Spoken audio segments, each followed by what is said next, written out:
there, YouTube friends. I am Cindy, and you are watching Sincerely Cindy Settle. Thank you for hanging out with me today. For those of you that are new here, I hope that you will stick around, check out the video. Feel free to subscribe and hit the notification bell if you like this video so that you can keep getting more. So today we are going to talk a little bit about Twilight. So what exactly are we going to talk about regarding Twilight? I want to give you a little bit of history about what Twilight means to me, and then I want to talk a little bit about this bad boy.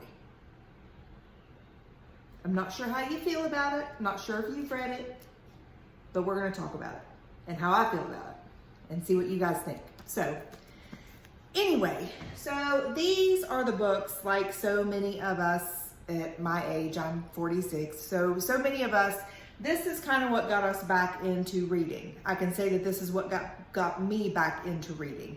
So I don't know, 10 years ago, whenever they released, I started reading these, fell in love with them, loved the storyline, loved the love triangle, loved the friendships that were developed, loved the conflict that was developed throughout the stories. I just really grabbed onto it and just fell in love with it. I was one of those readers that was anxiously awaiting the release of Breaking Dawn. By the time I got to them, I believe the other three had already been released. So I was anxiously awaiting Breaking Dawn when it released, and I saw it at Sam's, picked it up really quick, and read through it really quick. Now, I'm not a fast reader, but those I read very quickly. So after I read all of those, then came the 50 Shades of Grey. I was introduced to Colleen Hoover, and then it just kind of spiraled from there into my love of romance and some paranormal and the indie author community. So it just kind of spiraled from there, and I have found so many new authors that I love. I read consistently. I read about 2 to 3 books a month. I know that's not a lot for some of you, but for me, that's pretty good. I get done with an average size book in about 2 weeks. That's pretty average for me. But let me just say, I was so disappointed that this book has left me in a book slump, So I can't remember the exact date that I started reading this. It was probably at release date or close to it, which I believe was early August. We had a discussion day the end of August, I think, and Reading Brings Us Together. So I started reading it off the bat. We had given us 3 weeks or so to read it, and I was unable to get finished with it in time.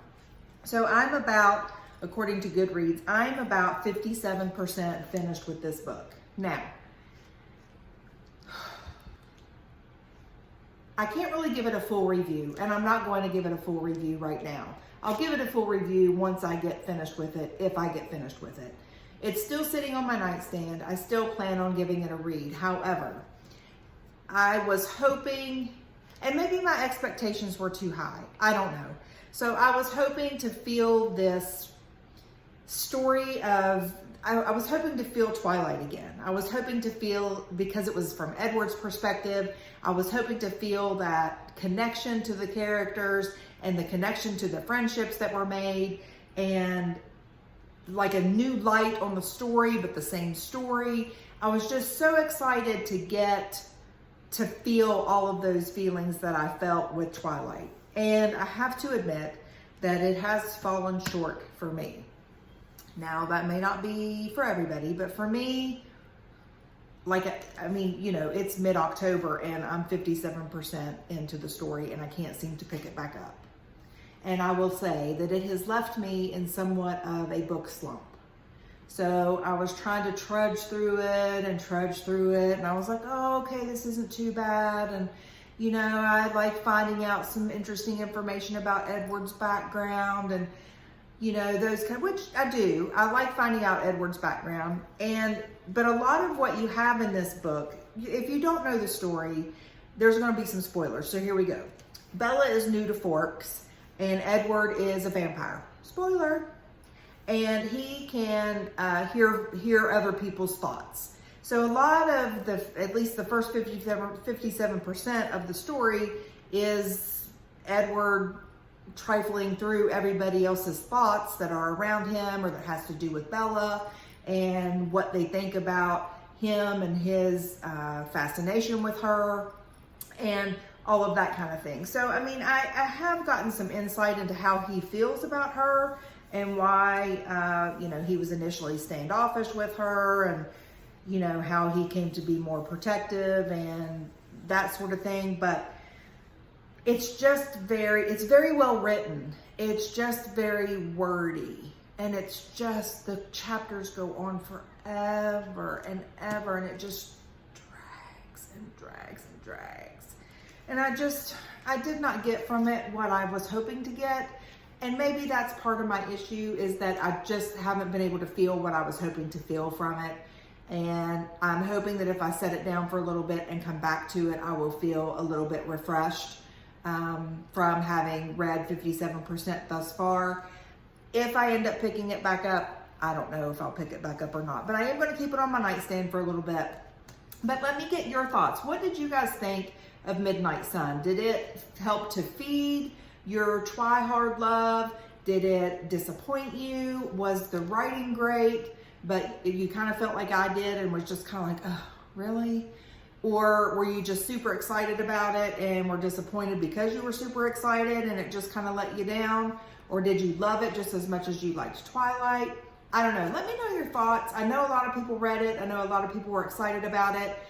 So I would be interested to hear what you thought about it. And when I do get it finished, I will give you a full review, including my 3 likes and my 3 dislikes, because I know that's something that you all enjoy on my channel.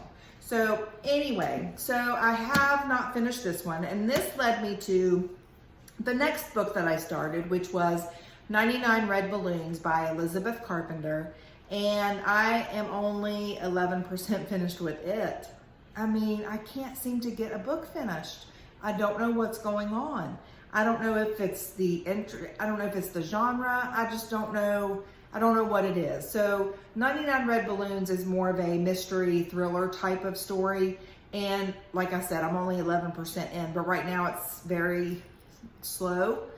So I'm hoping for it to pick up a little bit. And there's a lot of different characters, so I'm still trying to figure out who all of those characters are. Again, I don't know if it's one that I will pick back up because I have moved on to something else. It was one that we also read for Reading Brings Us Together. And I don't know what's going on. I mean, this has really just left me in a huge slump. I don't know how else to explain it other than trying to get through this book. It's just left me kind of blah. Like, I don't really want to read anything right now. So anyway, moving on. I am currently reading. So I am reading Ain't She a Peach by Molly Harper. Doesn't that look like a very cute and summery and fallish kind of book? It's by Molly Harper, and it is it is romance, and I am enjoying it. It is, again, I'm not finished with it, and I should be finished with it today because discussion day is today. I'm just not finished. I look to be about 50% finished with it. Again, it's enjoyable. It's just not something that I'm just not wanting to really grab it up and like devour it. And I want to find that book that I just want to sit and devour in like 3 or 4 days and then get back into the groove. I mean, I'm ready to get back into the groove. So anyway, so let me know what your thoughts are on book slumps and what helps to get you out of book slumps. I know some people go back to reading some of their favorites. Like if they have a favorite on their bookshelf, they go back and read it, and it kind of gets them refreshed. They change genres. That sometimes helps them feel refreshed. So I'm hoping that after this one, I'm going to read Heartbones by Colleen Hoover. It's going to be our next buddy read, and Reading Brings Us Together. So I'm really hoping that it will grab me from the beginning. From what I've heard, it is very old school Colleen, like Slammed and Hopeless and a lot of those early books that I loved of hers. So my fingers are crossed that that will get me out of my slump. So really quickly, the shows I'm watching right now are Blacklist, still watching it with James Spader, and I'm also watching Hart of Dixie, and I'm wondering if you are Team Wade or Team George. George Tucker, Wade Kinsella. What do you think? Which one are you? Which team are you on? I was always Team Edward in Twilight. What team were you on in Twilight? Team Edward, Team Jacob. And what are you in Heart of Dixie? Team George, Team Wade. I'm interested to know. Inquiring minds want to know. So anyway, so I'm enjoying that. It is about a doctor who has been transplanted from New York City into Bluebell, Alabama. She's this big city girl in this small town. Kind of gives you a Sweet Home Alabama with Reese Witherspoon kind of feel to it. So I'm enjoying it. I'm in season 2.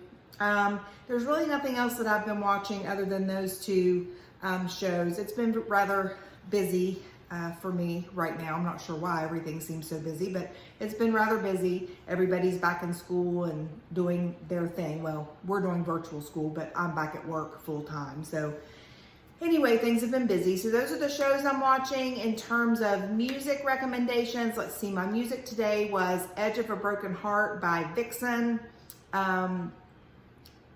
What is that song by J-Lo?